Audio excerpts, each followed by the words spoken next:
Like, subscribe, and activate the alarm.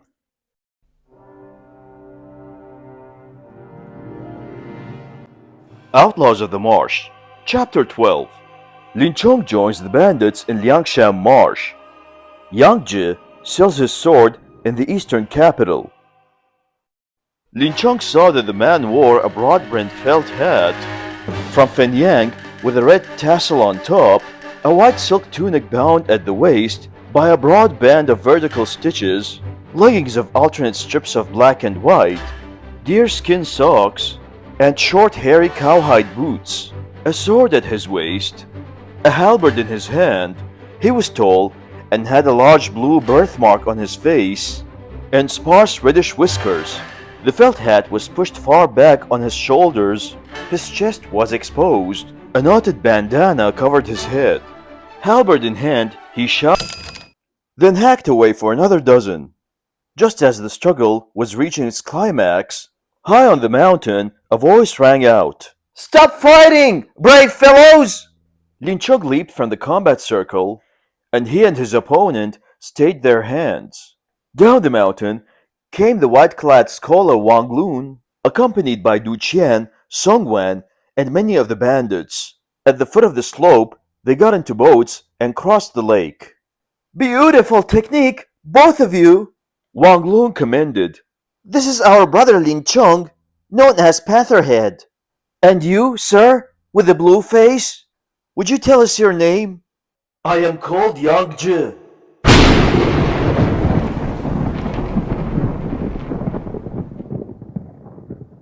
"I am a descendant from 3 generations of generals, the grandson of Duke Yangling Gong. Yet here I am, wandering around Guanxi. When I was younger, I passed the military examination and was appointed an aide in the palace. When Longevity Hill was being built, the Taoist emperor sent 10 of us aides to Lake Taihu to collect grotesque rock formations and colored stones and bring them back to the capital to decorate the hill. I never knew my luck was so bad. On the return trip, when we were crossing the Yellow River, my boat capsized and the rocks I was transporting were sunk. I didn't dare report back to the capital, and I ran away. Recently, I heard that I was pardoned, and I was on my way to the eastern capital with money and valuables. I intended to spend some in the Council of Military Affairs to see whether I could arrange another position for myself. The peasant I hired was carrying them on a shoulder pole when your men snatched them away. I hope you'll return them to me." "Aren't you also called the blue-faced beast?" asked Wang Lun. "That is correct." "So that's who you are! We'd be very pleased if you came to our stronghold for a few cups of wine. We'll return your belongings there. What do you say?" "Since you know me, why not just return my luggage? That'll be just as good as inviting me to drink." "I was in the eastern capital a few years ago, sitting for examination, and I heard of your fame. Today, I've been fortunate enough to meet you. How can I let you leave empty-handed? Please, rest a while in our stronghold. That's all I ask."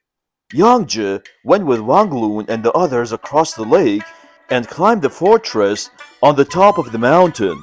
Zhu Gui was also summoned to come up the mountain and meet him, and all gathered in the Righteous Fraternity Hall. On the left, in 4 armchairs, sat Wang Lun, Du Qian, Song Wan, and Zhu Gui. There were 2 armchairs on the right, the first for Yang Zhi, the second for Lin Chong. When all were seated, Wang Lun ordered a feast of mutton and wine in Yang Zhi's honor. Of that, we need say no more.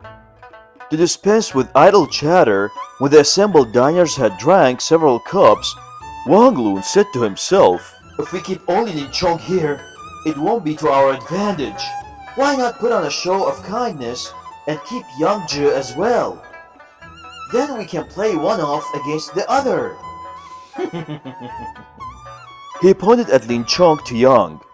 This brother was an arms instructor in the mighty Imperial Guards in the eastern capital. He's known as Pantherhead Lin Chong. Marshal Gao can't abide good people. He framed Lin Chong, had him tattooed with the mark of a criminal, and exiled him to Changzhou. There, Lin ran into trouble again. He, too, has just came here.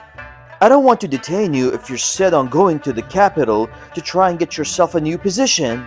I myself found I had no other choice but to give up civil affairs and become an outlaw here in the hills.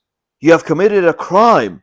Although you have been pardoned, you'll never attain your former rank, especially since that rogue Gaucho now holds military authority. Do you think he'll forgive you? You'd do better to stay on in our small stronghold, sharing our loot and wine and meat, and be an outlaw like the rest of us. How does that strike you? It's very considerate of you, leaders. But I have a relative in the eastern capital who was implicated in my case, and I haven't thanked him yet for his help. I still think I'd better go. I hope you'll return my luggage. If you won't, I'll just have to leave without it. Wang Lun laughed. Of course we won't force you if you don't want to remain. Please set your mind at ease. Spend the night. You can go tomorrow morning. Yang was very pleased. They drank late into the second watch, then all retired. The next morning, farewell toasts were drunk to Yang. After breakfast, the chieftains directed the bandit to carry Yang's belongings. They went with him down the mountain as far as the beginning of the rail and bid him farewell. The bandit ferried him across the lake and took him to the road. Yang departed, and the outlaws returned to the stronghold. Only then did Wang Lun agree to let Lin Chong occupy the fourth armchair. From then on, these five bold fellows of Liangshan Marsh pillaged and plundered together. Of that, we'll say no more. Yang set out down the road. He found a peasant to carry his luggage and told the bandit to go back. After a number of days, Yang arrived in the eastern capital. He took quarters in an inn, paid off the peasant, removed his weapons, and ordered food and drink. A few days later, he sent someone to the Council of Military Affairs with money and gifts to try, by dispensing largesse high and low, to get himself reinstated as palace aide. It cost him a lot, but finally he was granted an interview with Marshal Gao. Gao read all the documents concerning his case. 10 of you aides were sent to transport grotesque rock. 9 delivered their cargo. Only you clod, lost yours.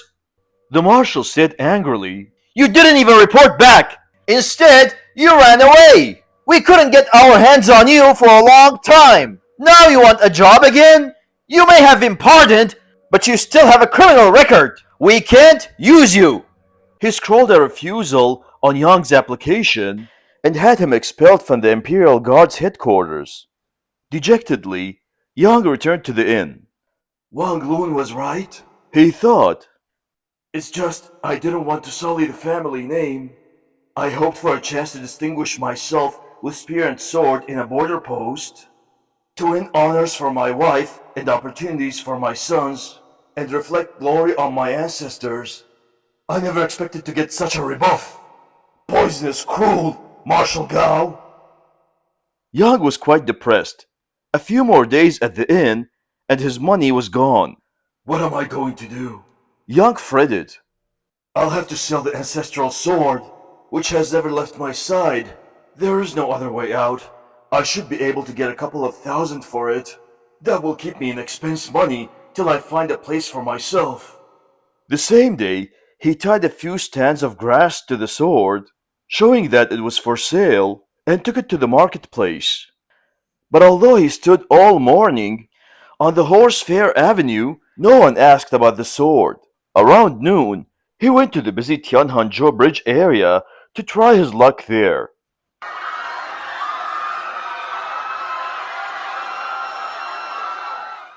He hadn't been waiting long when people on both sides of the square suddenly began running away and hiding in lanes near the river.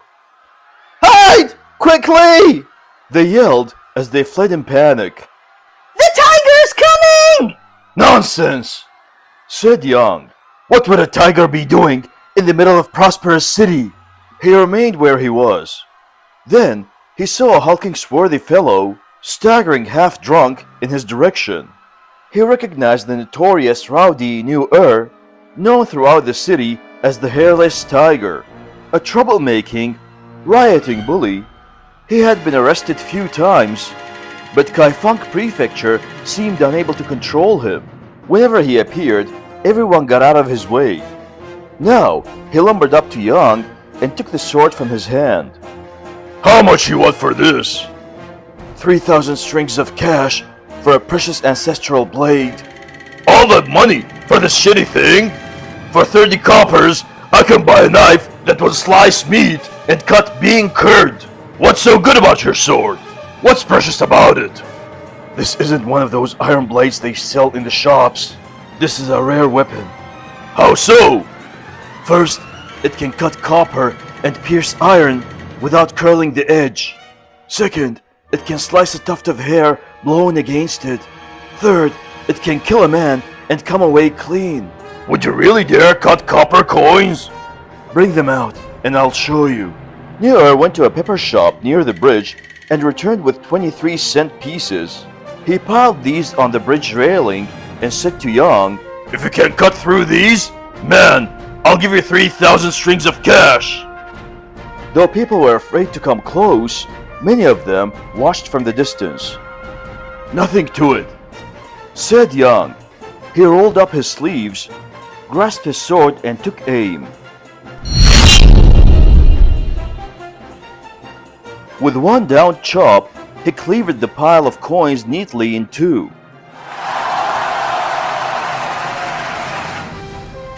The watchers set up a cheer. Quit that bloody racket! Growled Nier. What did you say the second thing was? He asked Yang. Take a tuft of hair and just blow it against the blade. It will cut right through it. I don't believe you. The bully pulled a few hairs from his head and handed them to Yang. Go on, blow. I want to see. Yang held the hairs on his left hand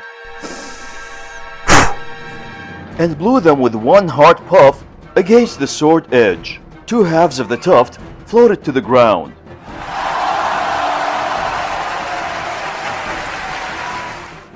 A loud cheer broke from the crowd, and more people were gathering.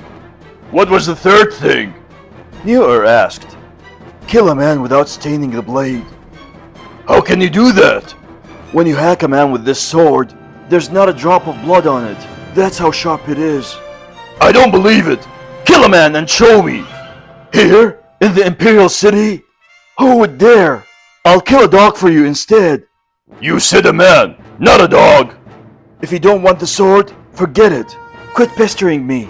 Let me see it. Haven't you anything better to do? Don't provoke me. Kill me, if you dare. You never wronged me. We're not enemies.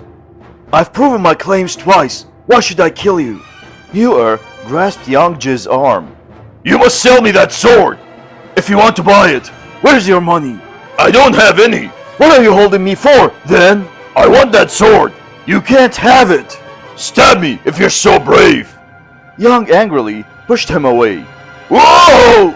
Nier fell to the ground. He clambered to his feet and butted Yang in the chest. Neighbors, you're my witnesses! Yang shouted. I'm selling my sword because I need money. This knave is trying to snatch it away, and now he struck me. But the watchers were all afraid of Nier. No one dared to come forward to make peace. So I struck you? Cried Nier. Suppose I beat you to death. What of it? He struck his right fist in a wild punch. Yang dodged it and chopped a furious blow at Nier's forehead. The scoundrel collapsed. Yang closed in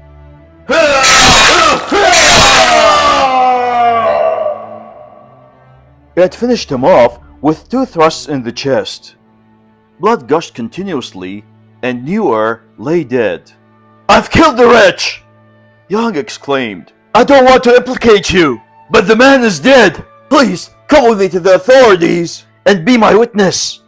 The neighbors quickly rallied around and accompanied Yang to the Kaifeng prefectural office. They all presented themselves and knelt where the prefect was holding a court. Yang laid the sword before him. I was formerly an aide in the palace, but because I lost a cargo of grotesque and colored stones, I was dismissed. Now I have no money, and I took my sword on the street to sell it. The rascal knew her, grabbed for it, and started to punch me. I killed him in a moment of rage. These neighbors all saw what happened. Many spoke on his behalf. Since he has come forward voluntarily, Said the prefect. let him be spared the preliminary beating. He ordered that a long winter rag be fitted around young Ji's neck, and that two inspectors and a forensic expert take Young and his witnesses back to the Tianhanzhou Bridge for an examination at the scene of the crime. The prefect drew the appropriate documents. After the witnesses submitted formal statements in writing, they were released under guarantees to produce themselves whenever the court summoned. Yang Ji was locked up in a jail for condemned prisoners. The guards and the keepers were sympathetic when they heard that he had killed New the hairless tiger. They didn't demand money from him and treated him well. People who had lived near the bridge said he had rid them of a scourge. All chipped in and raised some silver. They had Young Ji's meals sent in and dispensed money gifts among the jailers, high and low. The prosecutor considered him a good man who had removed a nuisance from the streets of the capital and had confessed of his own violation. No one had petitioned for justice for New and so the charges against Young were made much milder. He was interrogated a number of times and finally convicted of involuntary manslaughter during a fight. He served a term of 6 days. Then, on the recommendation of the prosecutor, he was brought before the prefect, who ordered that the rack be removed and that Yang be given 20 strokes and tattooed with the golden print of the criminal and be exiled to the garrison in Daming, the northern capital. The sword was impounded by the court. Documents were drawn and two escorts appointed. Who should they be but Zhang Long and Zhao Hu? A 7.5 caddy rack was fastened around Yang Ji's neck. Final instructions given to the escorts, and the three set out. When they neared the Tianhanzhou Bridge, several of the larger shopkeepers, who had raised a special fund, invited them to a tavern for food and wine, and gave the escorts some silver. Yang Ji is a good man, who's rid the people from a menace, they said. Please, take good care of him on the road to the northern capital. We know that without telling us, said the guards. Don't worry. Yang thanked his hosts, who gave him the rest of the silver, for the traveling expenses, and all went their separate ways. The former palace aide returned to the inn where he had been living, paid his food and rent bill, collected his clothing and luggage, and treated his escorts to food and wine. He had a doctor apply salve to the wounds from his beating, then took the road with his guards. They traveled towards the northern capital, a single marker every 5 li, a double marker every 10. In the big county and the prefectural towns, Yang bought food and drink for Zhanglong and Zhao Hu. They spent the nights in hostels, walking again at the break of day. Before long, they reached the northern capital and put up at an inn. The governor of Daming, the northern capital, had jurisdiction over both military and civilian affairs. He was very powerful. His name was Liang Zhongshu, and he was the son-in-law of Cai Jing, the premier in the eastern capital. That day was the 9th of the second lunar month, and Liang was holding a court. The two escorts entered with Yang Ji and presented the documents from Kaifeng Prefecture. Liang read them. He had met Yang in the eastern capital. Now he questioned him closely, and Yang related how Marshal Gao had refused to reinstate him, how he tried to sell his sword when his money was gone, and his killing of New Liang ordered his attendants to remove his rack and said he would keep Yang Ji in his service. He issued a receipt for the prisoner and sent the two escorts back to the eastern capital. Of them, we'll say no more. Yang attended Governor Liang in his mansion from morning till night. Liang was impressed with his diligence. He wanted to make him a lieutenant and give him a regular monthly wage. But he thought the other army men would be against it, so he ordered that a military tourney be held among all junior and senior officers at the training field outside the east gate. That night, Liang summoned Yang To him he said, I'm thinking of making you a lieutenant with a fixed salary. How good are you with weapons? I attained my original position by passing arms tests. In the palace, I was a military aide. I'm familiar with all 18 forms of the fighting arts. The news that Your Excellency is willing to raise me dispels the dark clouds and lets the sunlight through. If I can make the slightest advance, I shall serve you with the devotion of a horse that is saddled and bridled. Liang was delighted. He presented Yang with a set of armor. That night, nothing more transpired. The next morning, there was a gentle breeze and the sun was warm. It was the middle of the second lunar month. After breakfast, Liang took Yang with him and they mounted. Escorted by troops front and rear, they proceeded through the east gate. On the training field, officers and men and many officials were arrayed to greet the governor's arrival. Liang got off his horse at the reviewing pavilion and took his seat on a silver filigreed chair. Military officers stood to the left and right of him in two rows. Fierce-looking commanders watched from front and rear and on all sides. On the central platform, there were two famous generals, Li Cheng, known as the King of the Skies, and Wanda, known as the Mighty Sword. Either could single-handed defeat 10,000 of foe, and they commanded great hosts of men and horses. Now both came forward and hailed Liang respectfully. A yellow flag rose over the general's platform, and on either side 50 golden drums boomed in thunderous cadence. 3 fanfares on the trumpets were followed by 3 flourishes on the thunder drums. An absolute silence fell on the training field. Over the general's stand rose a plain white flag. 5 companies quickly massed before it in formation. Then above the general's platform, a red signal flag fluttered in the wind.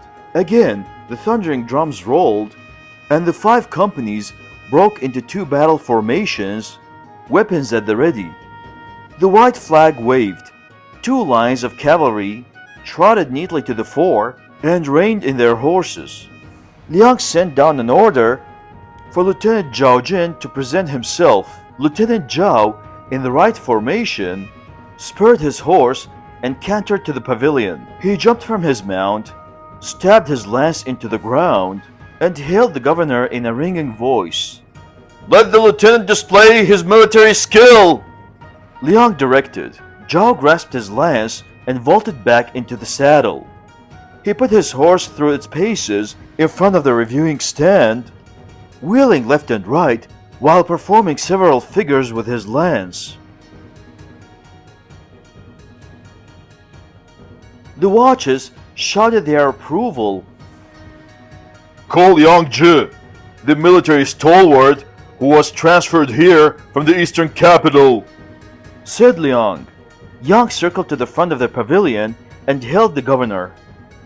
I know that you formerly were a military aide in the palace in the eastern capital and were exiled here for committing a crime, said Liang. Today, robbers and bandits rampage freely. Our country needs strong men. Dare you joust with Zhao Jin? If you can defeat him, I'll give you his position.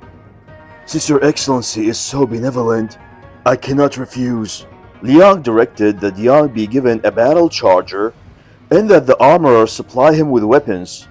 Then he ordered Yang Zhi to don his armor, mount, and vie with Zhao Jin. Yang went to the rear of the pavilion and put on the armor he had been given the night before, buckled it tight, set a helmet on his head, took bow and arrows, sword and lance, mounted his horse, and cantered out. Liang called, Let Yang Zhi and Zhao Jin first vie with lances! How dare he cross lances with me? Zhao Jin said angrily, An exiled criminal! Little did he know how his words infuriated Yang, who came to do him battle.